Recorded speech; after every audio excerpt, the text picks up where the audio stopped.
wanting to do this for years and years and years to get your thoughts and history and document everything. And so I'm thinking you from the bottom of my heart, you're doing this for us. So my first question is, how did you and you know?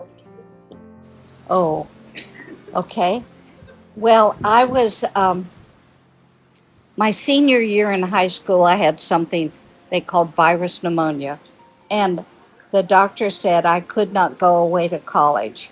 And so we were living in Lakeland, and Florida Southern was right there. And so it was easy. I lived at home and I went to Florida Southern.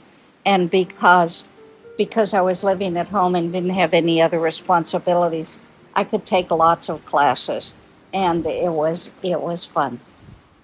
Then one day I was also involved with the Lakeland Little Theater. And one day at the theater, they were interviewing people for. Uh, I was. I knew I was going to have the lead, so it was okay.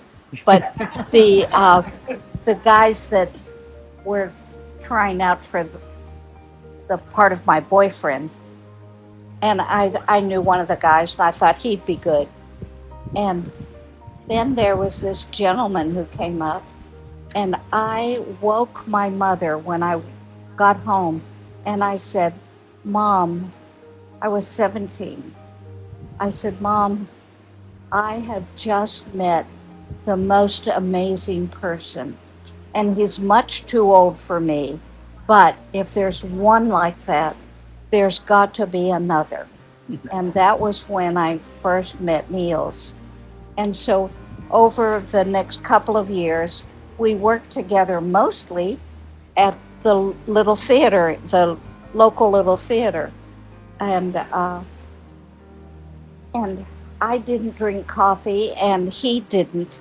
So he'd come to my house and have tea. And and it was pretty wonderful because um, my mother was 10 years older than Niels, and I was 10 years younger. And so if I wasn't there, he'd talk to mom, and so that was how we met. And for my 18th birthday, he took me to Tampa to what's the big oh no uh, the big restaurant there. Uh, and and we were dancing, and somebody said Niels, and here was a group of people, and Niels went over, and he knew them all, and they were the Kaufmans from Pittsburgh. Well, I had grown up in Butler, so I knew the Kaufman store, and so he introduced me. And when we went back to our table, uh, I said, "Oh, that was the Kaufman department store," and he said, "Yes," and he said they also built Falling Waters. So that was how I. Oh dear, I You scared him off. offended you. He's getting But some water. at any rate, that's how I started meeting people who had been involved in Taliesin, and When did he give you your first martini? that was that same night, and I did not know what to do with it. But Niels was an incredible gentleman, and he said to me, I was looking for a plant that I could put that in, and he said, "I'll give you my olive if you give me your martini," which was just the right thing because I did like olives, and so uh, that's how we met, and we worked together through the little theater in Lakeland mostly, but at any rate. Hmm? Did he perform as well, or just like?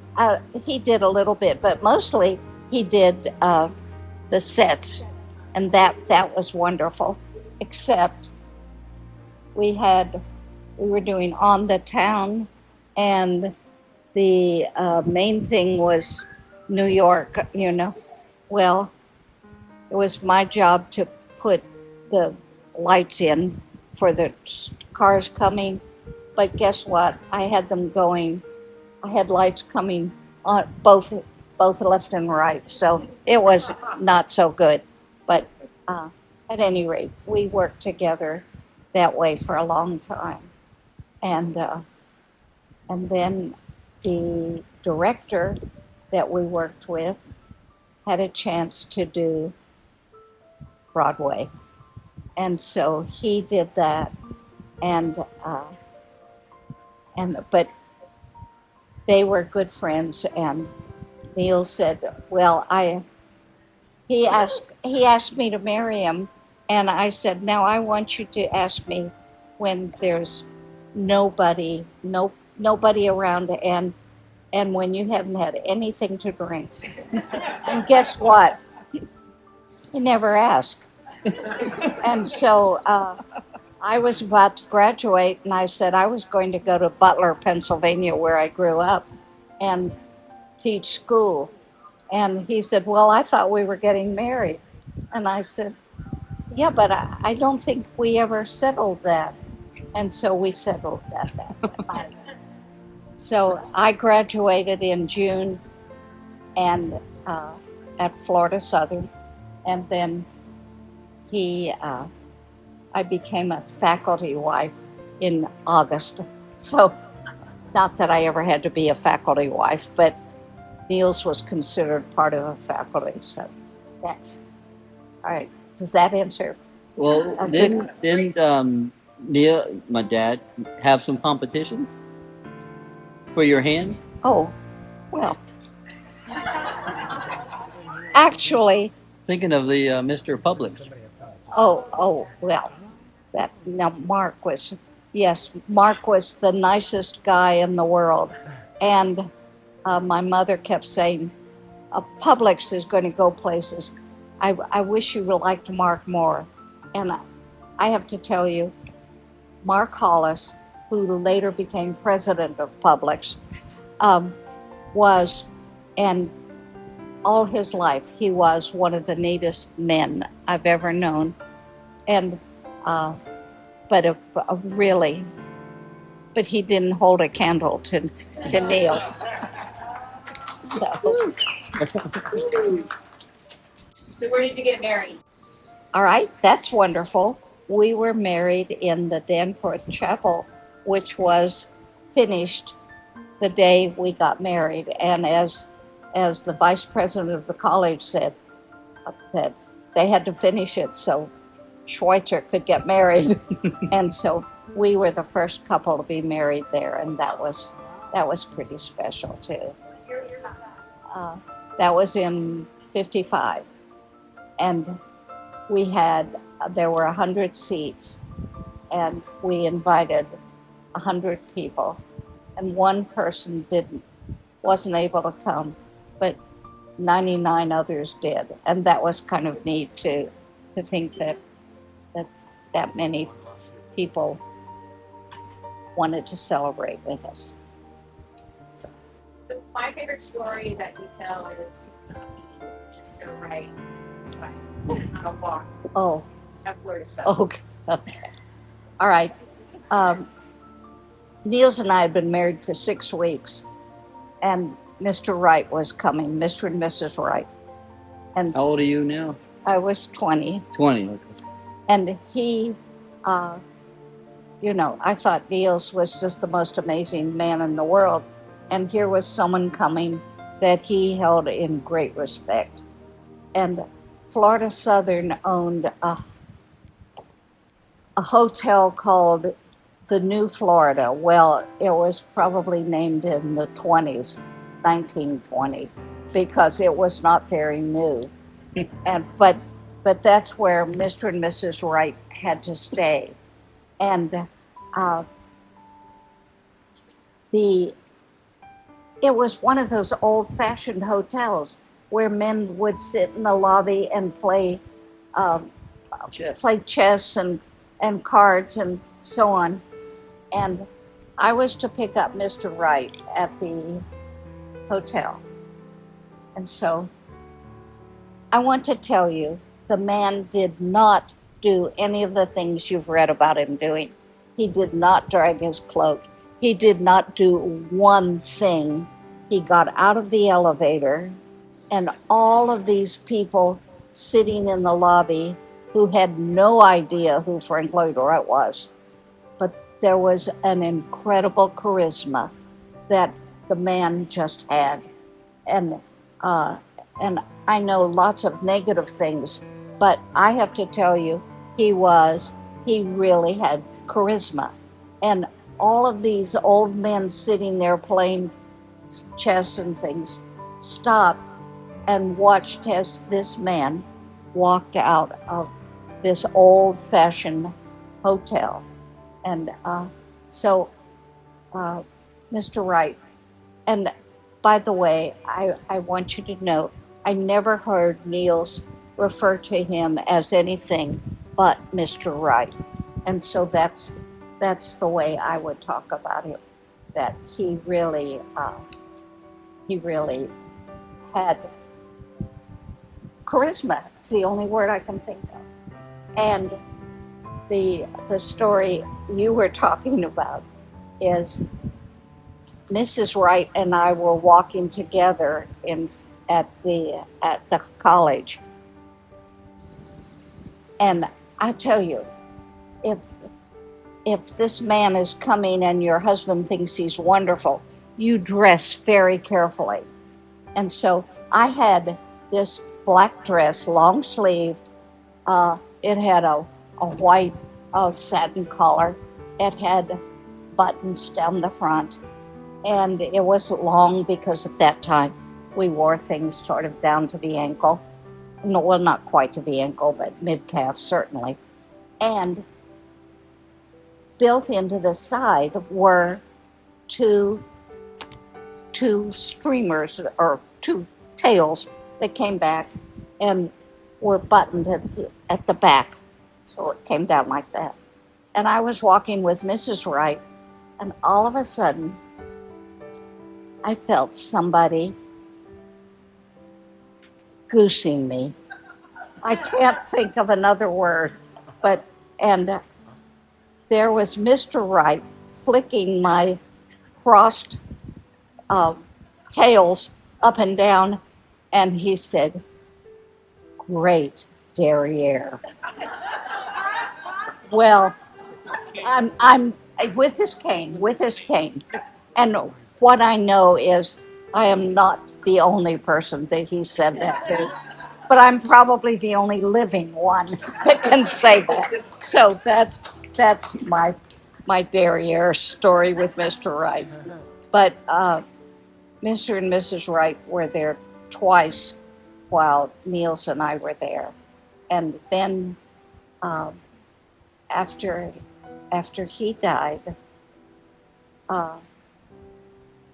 Dr. Spivey, because the original plans that Wright did, and Dr. Spivey, who was the president of the college, had wanted to do something to make Florida Southern College different than other colleges.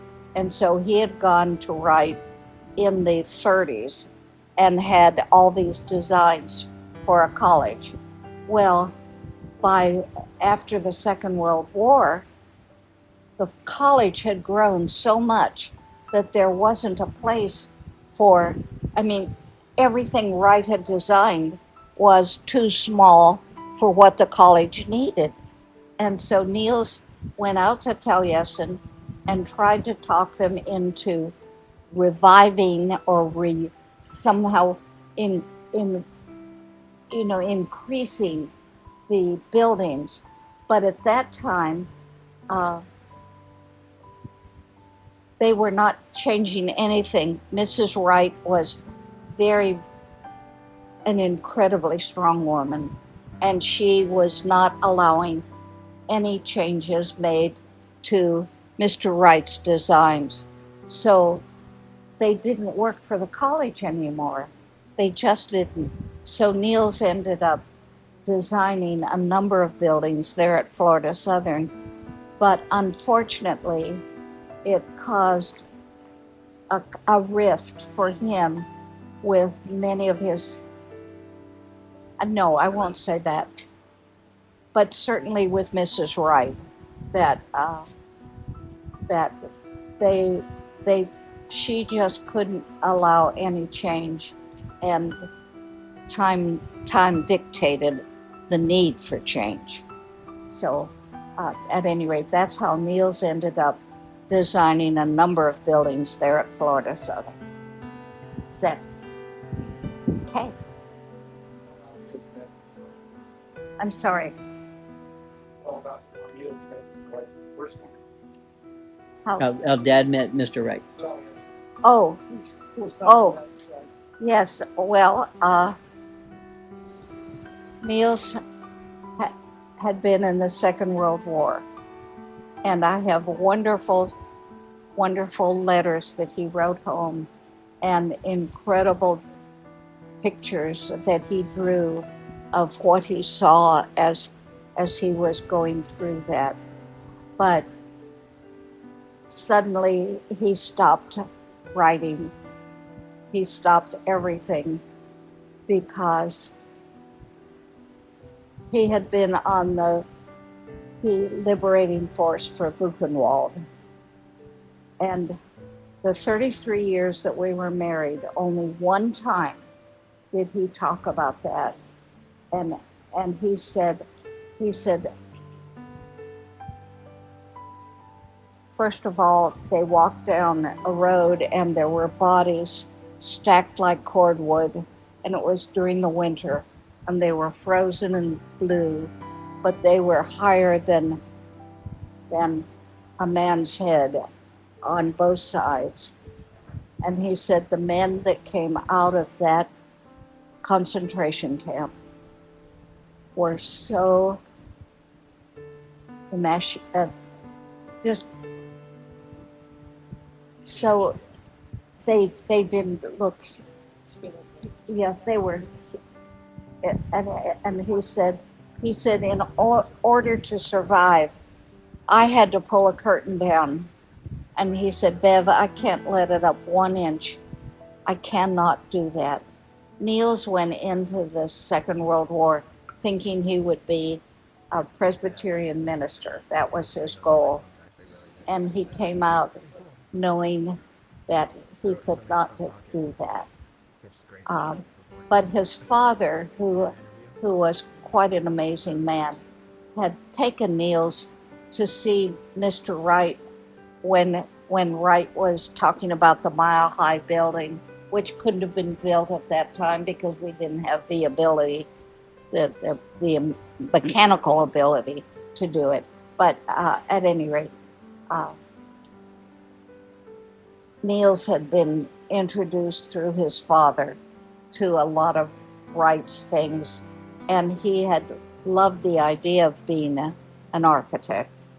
And so he wrote Mr. Wright, and I think downstairs we have the letters where Wright says, come ahead.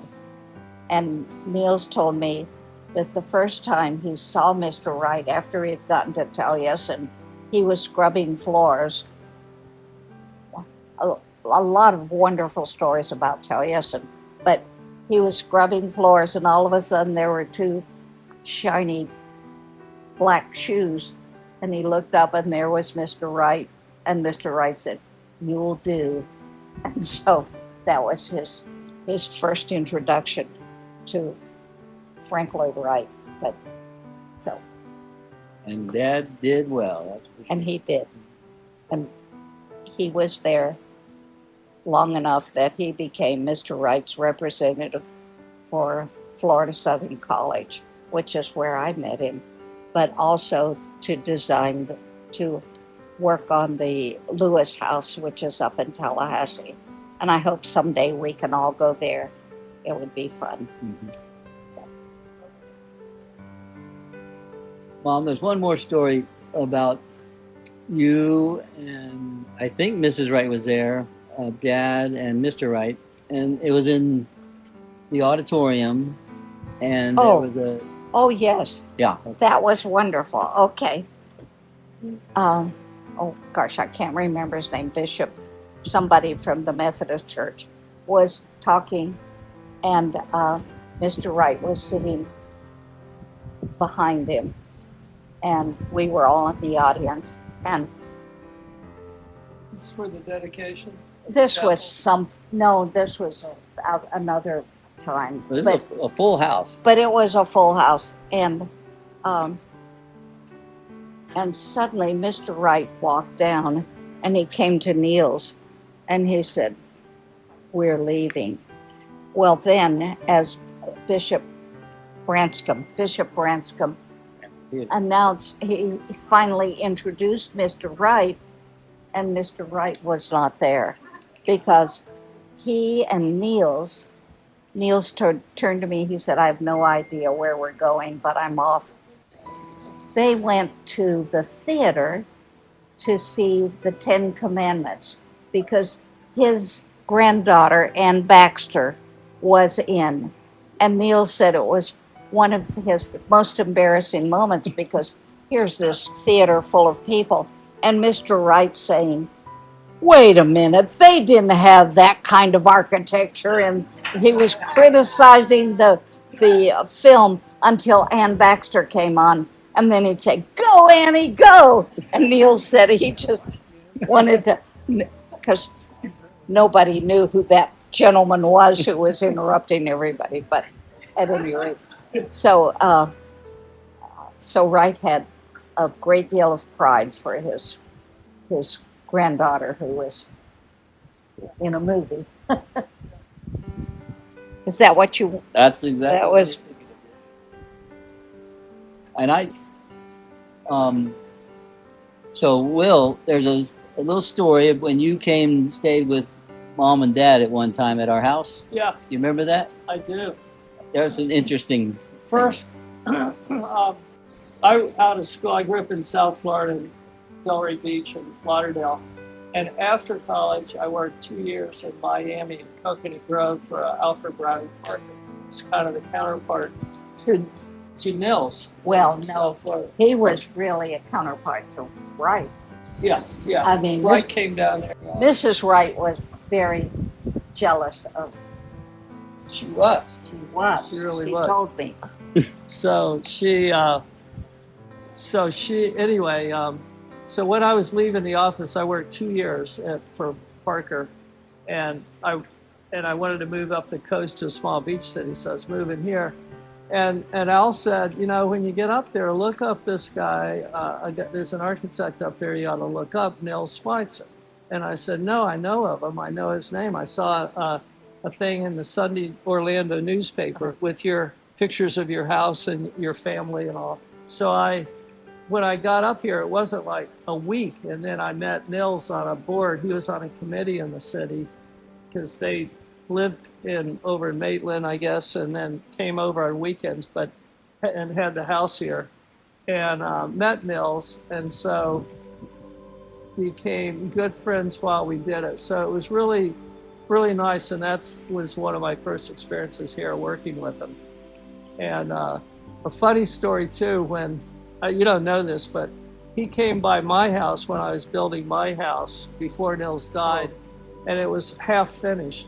And all these crazy things were going on, and he said, and I never forget it. And he said, which I understand, any architect will understand. He said, "Well, I hope you can hold it all together." And I know what he meant, because his things go in different places, and it's like, I hope you can hold it together. And actually, I don't know if Kevin remembers it, but I said the same thing to Kevin when he's building his house, and it's half finished. I hope you can hold it together, because there's beams going everywhere. Well, now I have to ask you, Yeah. Is it true that the men would arrange things and then you'd come in the evening and rearrange? Oh, yeah. Okay. Like I still do that. Yeah. So anyway, it was really great experiences I had with Nils. You guys came over to the house where I had Yes, we did. And I remember Beverly too. His office had gotten real big there for a while, and they were at that time. And I was showing him drawings I'd done, and Beverly said, "Gee, Nils, you used to do nice little buildings like this and little drawings like this all the time, and you don't anymore." He said, "I really want to get back to it. I really want to get back and have just a small 2 or 3 people working for me." Yeah. And I know what he means in that. So super nice. It's cool, and I've enjoyed with Beverly hearing things that's happened to her and experiences. What Kevin was talking about when I did a lot of work out at Atlantic Center for the Arts, and Nils was going to be doing a building there. He called and said if we could meet, because he needed to know who the players are out there before he did it. So I said, "Well, I'm flying out of town. I'm coming back this day." And anyway, he said, "Well, I'll be there. I'll pick you up at the airport in Orlando." And it was about 10 or 11 at night when he picked me up and drove me to their house in Maitland. So we talked till about 3 a.m. about Atlantic Center, who's who there. So he knew the people because he had to meet with them in the next day or two. Well, the next morning I get up. I don't think I had met you. Beverly wakes me up. I'm in her daughter's bedroom, and she wakes me up. Well, I'll get up there. And a hot air balloon had touched down in the lake. Yes. And it was the coolest thing. That. Oh, yeah, this hot air balloon. And so It's a little lake, not a big lake, a little tiny lake. And we had gone to bed, let's say 3 or 3:30. Nils had gotten up at 6 o'clock to fly out to some other place. And so he wasn't there, but it was so cool. Yeah, the hot air balloon touching down. So I had forgotten that totally. yeah, that's it. Yeah, just real colorful. It was great. I thought it happened every morning. So you got, "Will, wake up with some coffee." So yeah, so it's wonderful experiences, and it's really great seeing Nils and a bunch of stuff. So Well, Nils had so much respect for you and what you did. did he? Yes, he did. He wanted Kevin to work for me because So that says something. he said, I have a son. I hadn't met you. And actually, he was introducing his kids to me, telling me about them. Both of you were over at my house. And they were saying, "Well, there's Garth." They went through all the kids, all of them, like four of them, I guess. And then they said, "And then there's Kevin." And they both looked down.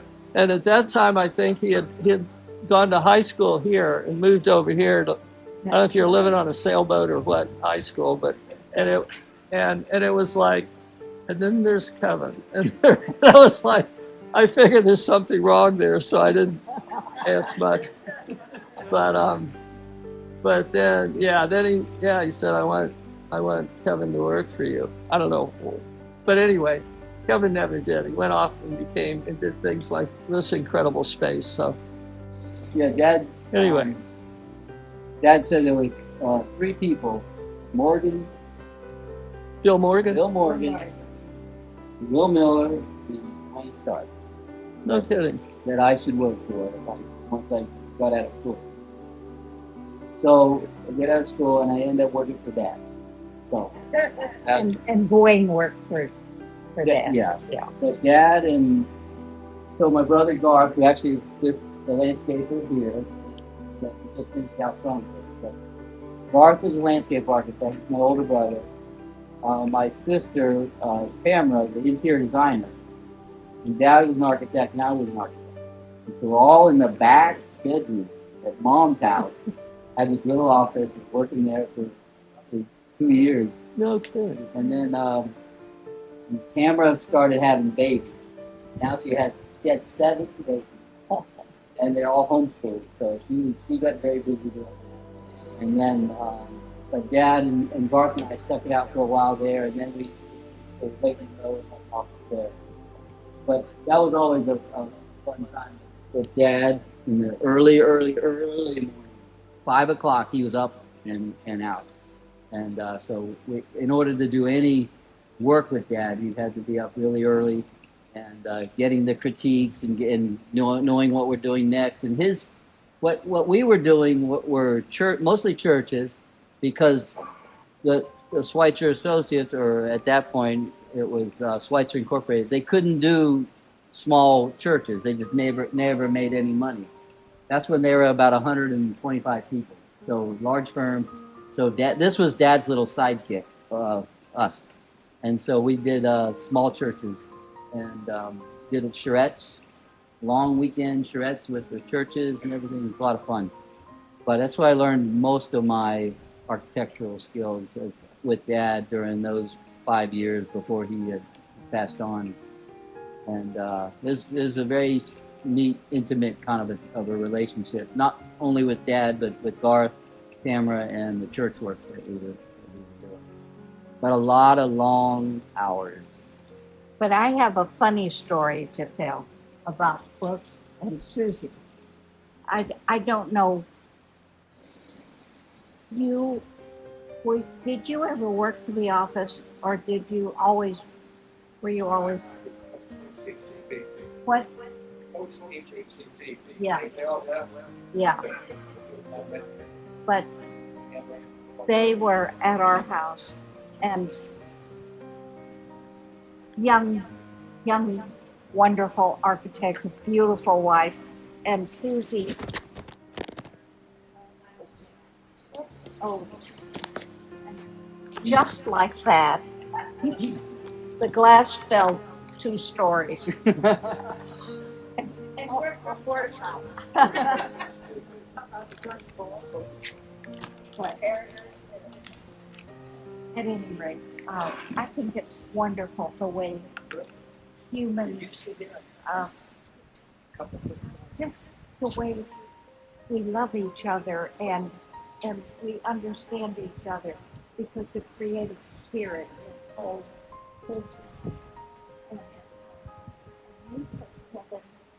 to something when he was you took him. Oh, wait a minute. Who was it that collected all the Franklin Wright guys? What was What's that? the guy who owned? Wait a minute. The Detroit Tigers. Oh, yeah. Monahan, Tom Yeah, Monahan. and he The collected. guy who owns Detroit Tigers. Yeah. Like, oh yeah, him. Yeah. Well, Domino's Pizza, actually. and he spent a night with us. You know, it's wonderful because everybody is just so human, and he was such a neat guy. But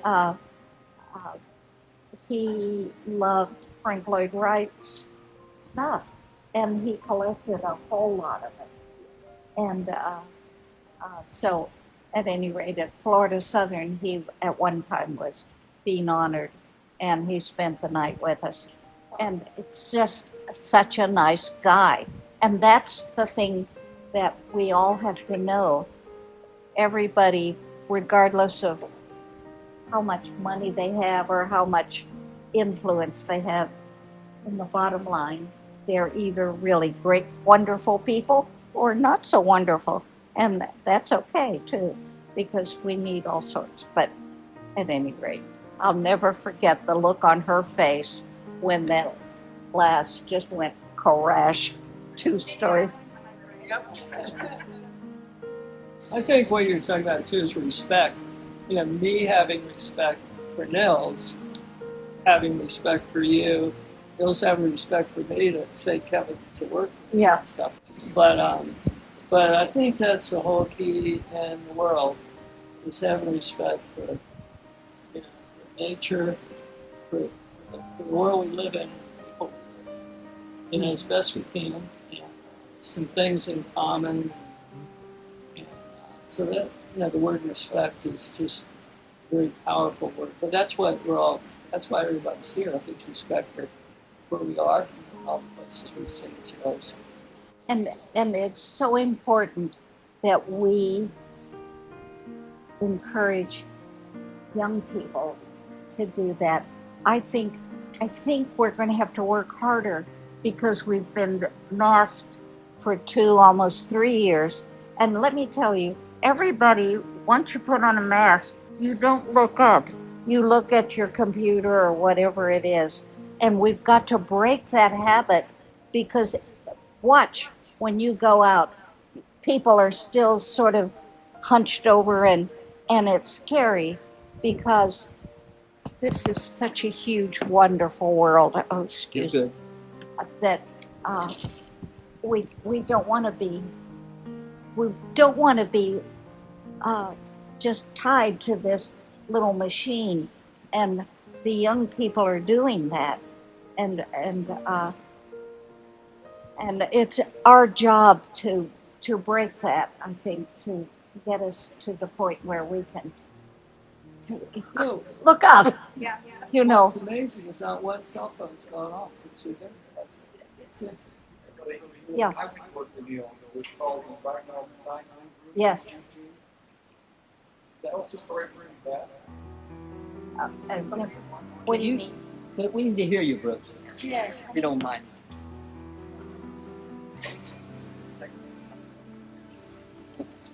Thank you.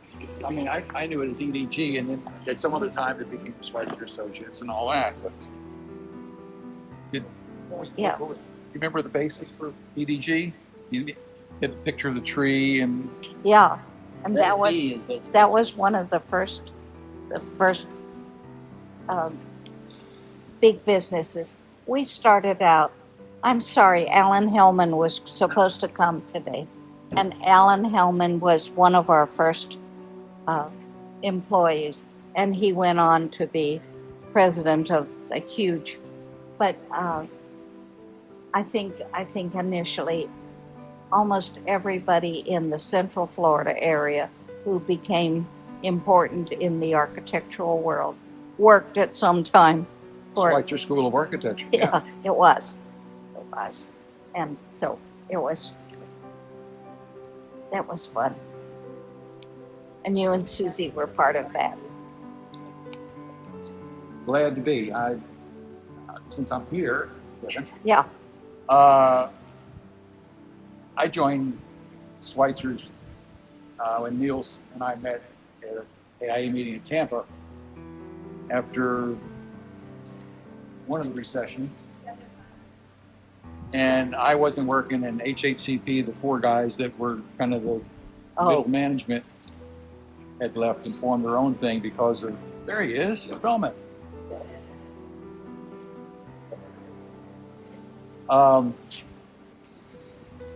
So Ed and I and a few other people were working there, and you mentioned Dwayne Stark, and Dwayne was, I always regarded Dwayne as one of the most complete architects I've ever met. Mhm.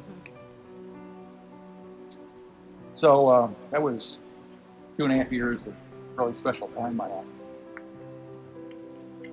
I think now as I look at architectural firms, they are so huge and so committed to getting big buildings out that it's wonderful to be in the spaces that we've been in. That I wish we could have gone in both of the houses we did, because they're incredible houses. But it's important to keep our private living world in a creative atmosphere, Yes. so that our children can grow up with an idea beyond square boxes. And I'm not saying just with architecture, but with everything that we view. It's so important that we can say, oh, just look at this,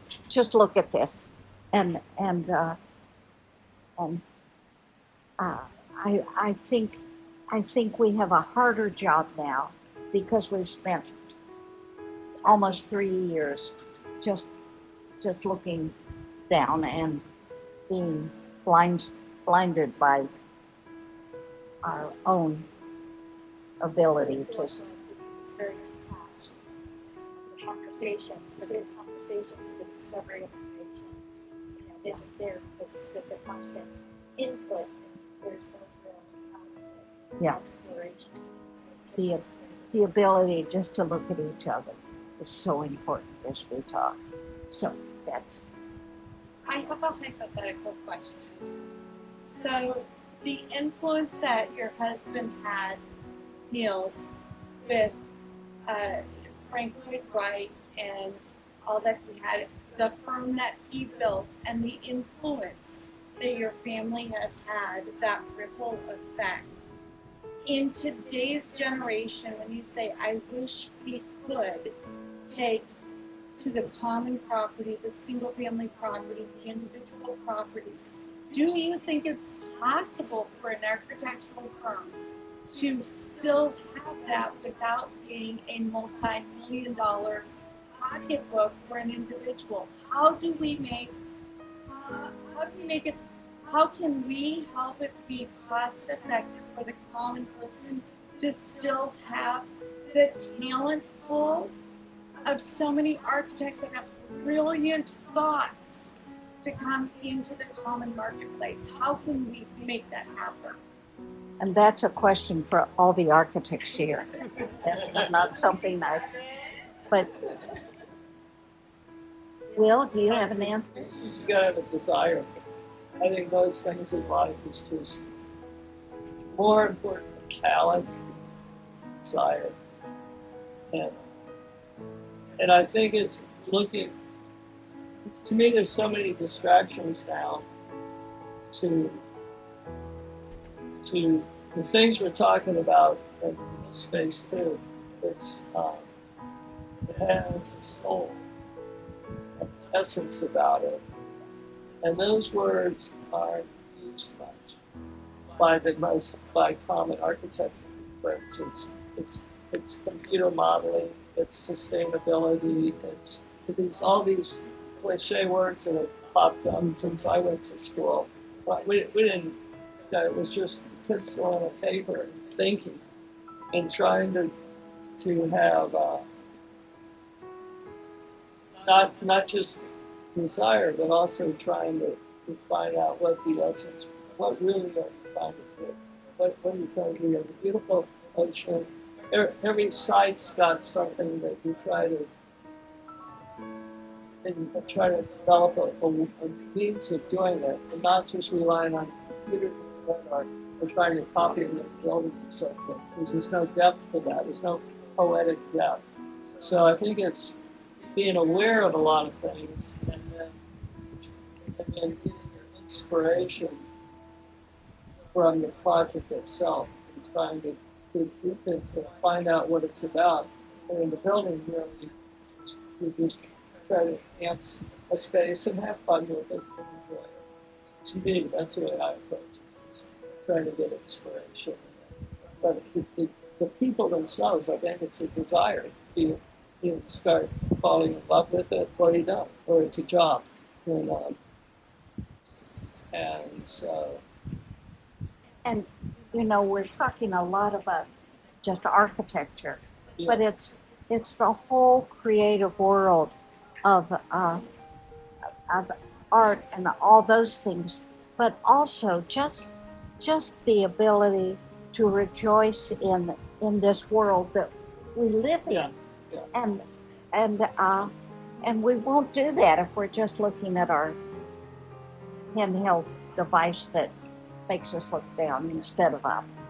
So I guess that's what I want to say. Look up, look out. Kevin has. Well, I just remember, I'm going to get by this. This is recording us. So. Oh. Remember what Dad said? Real simple. He said, build the heel.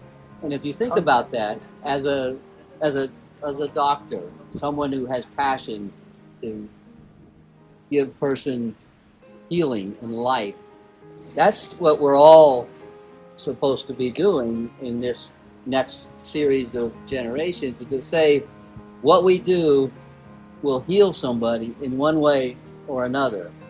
And it's not just architecture and art, but the elements of beauty besides just, the physical. And it's an area of healing that we all should participate in, no matter what our job is.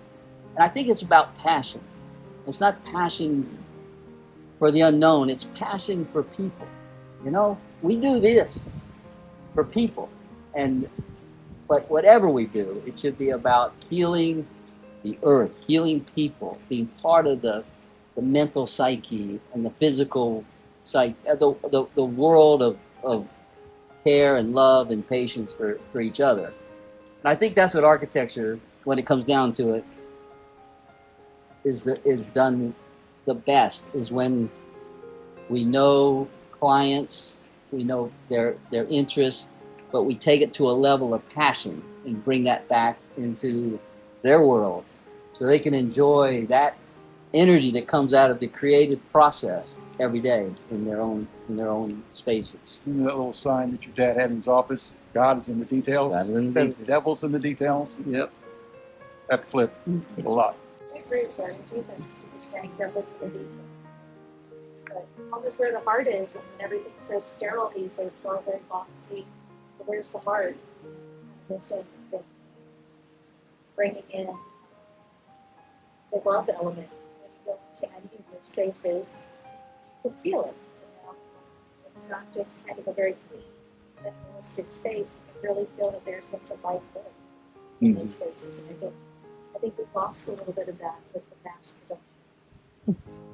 I think that's what Mom was talking about. We don't want to lose that. We get back to nature, get back to the basics, get back to the things that are of beauty, and see how that can all be enhanced through art and architecture and living in general.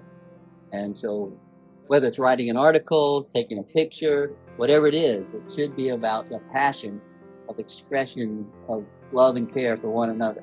I think that's what Dad was talking about when he was talking about build to heal.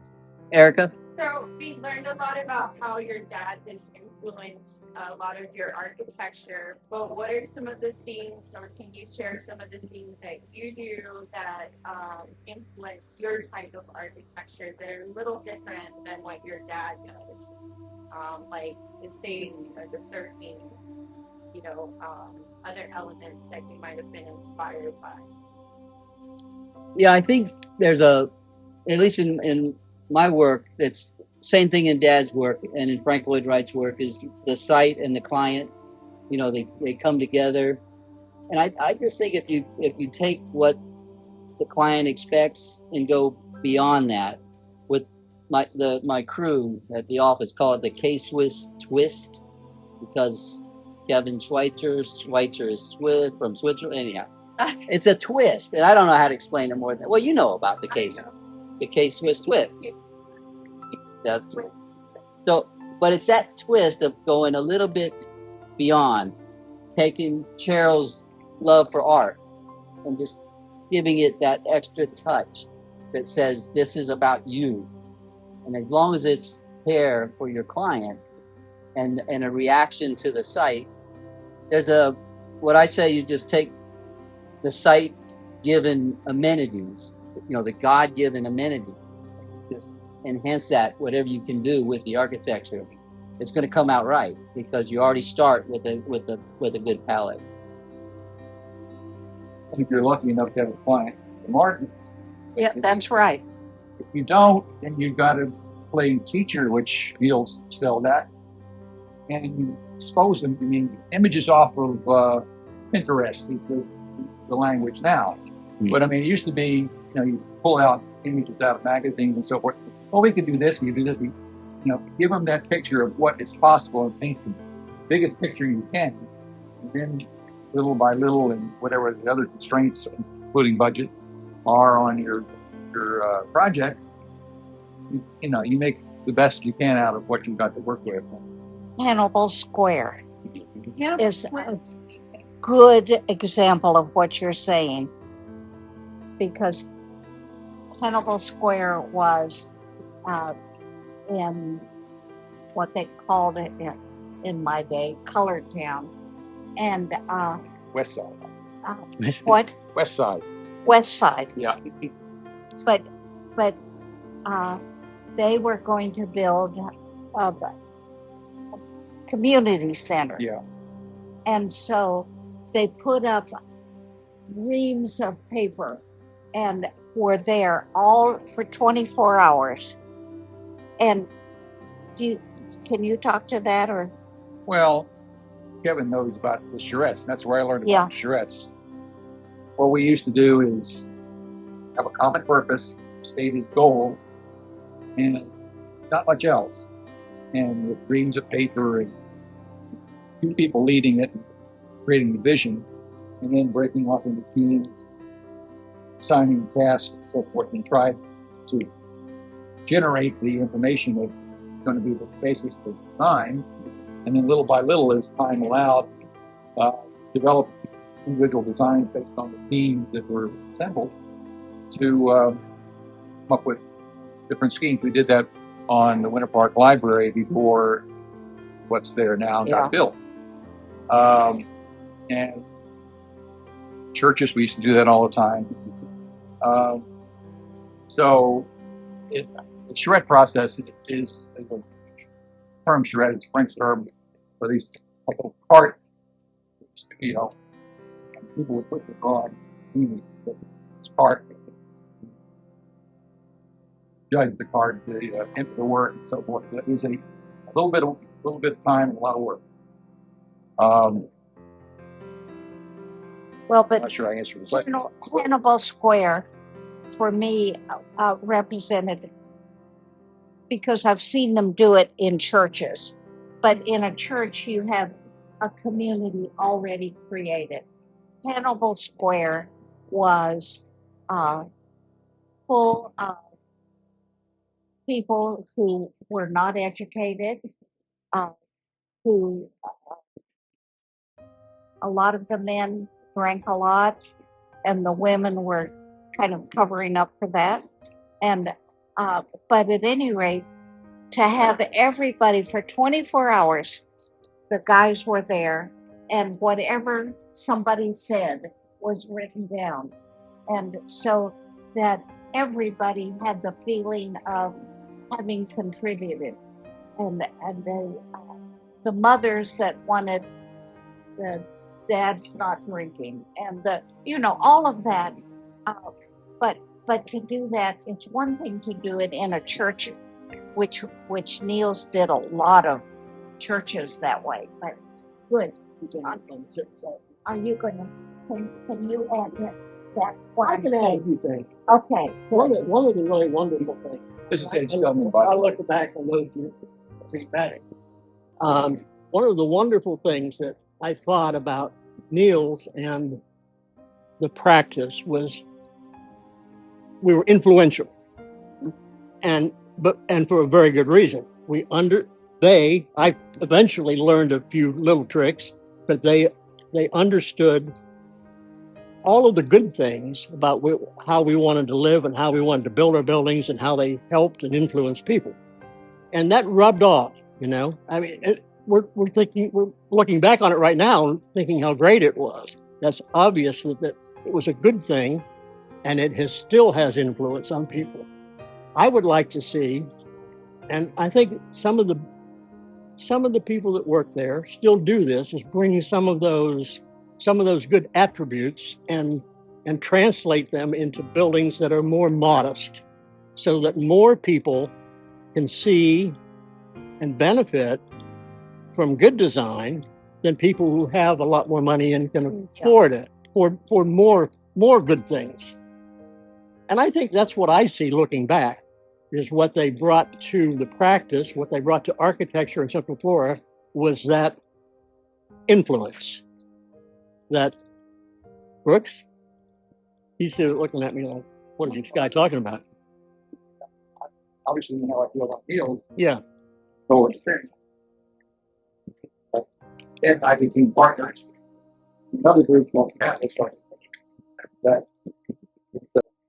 Well, Niels took a wonderful experience that he had with Mr. Wright, and he was able to move that experience forward and help an awful lot of people, I think, over the years. Modest projects. Some of them were not very magnanimous. I mean, some apartments that were just modest apartment buildings, office buildings in Lee Road area, some office buildings there. You look at them, you say, they're special, but they're not overtly expensive looking, you know? And I see that as being a real goal of what we should be trying to do, is bring those really good things to common buildings and less expensive buildings. And I think there's a niche market. There's a niche market for architects to care with general contractors of the area Sure. to create that unique piece that gives them the story that they desire within their little piece that they have, their little piece of Yeah. their. And I think we should take advantage of those things and popularize them and spread the word as much as we possibly can. I do. About 6:45.